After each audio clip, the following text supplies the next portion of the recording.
8 মাসের প্রেগনেন্ট অবস্থায় শাশুড়ি মা আমায় রান্না করতে বললেন। আমি বললাম, মা, রান্নার তাপ ধোয়া বেবির জন্য ক্ষতি। মা কর্কশরে বলে উঠল, গ্যাসের চুলাই তো রান্না করবে, এখানে ধোয়া পেলে কোথায়?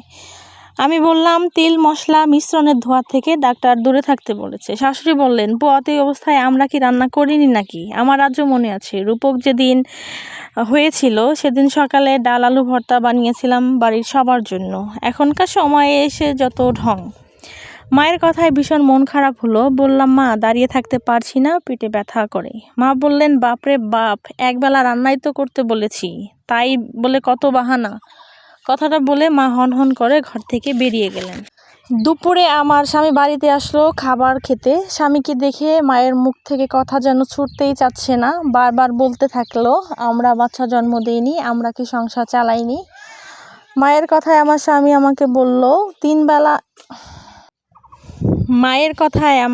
আমাকে বলল, একবেলা রান্না করতে পারো না? সারাদিন তো শুয়ে বসেই থাকো, তাহলে একবেলা রান্না করতে কি এমন সমস্যা? আমার স্বামীর কথায় আমার কান্না পেয়ে গেল। তিনিও আমার কথাটা শুনছে না।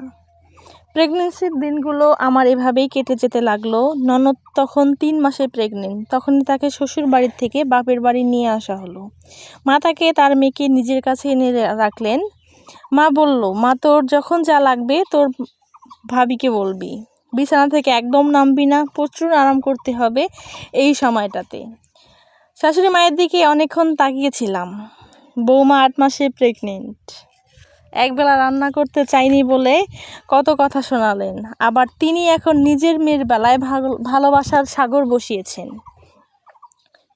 এভাবে চলতে লাগলো।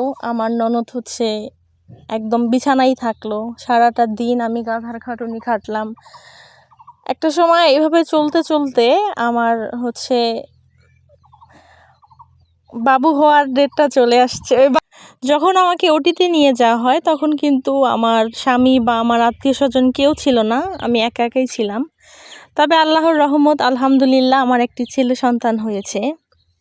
আলহামদুলিল্লাহ, সব কিছু ভালোভাবেই হয়েছে। অন্যদিকে আমার শাশুড়ি যে তার মেয়েকে এত আদর যত্ন, এত ভালোবাসা দিয়ে রাখলেন প্রেগনেন্সির সময়টা, কিন্তু তার ওই অপারেশনের সময় বা সিজারের সময় তার মেয়ে বাচ্চাটা আর বাঁচানো যায়নি।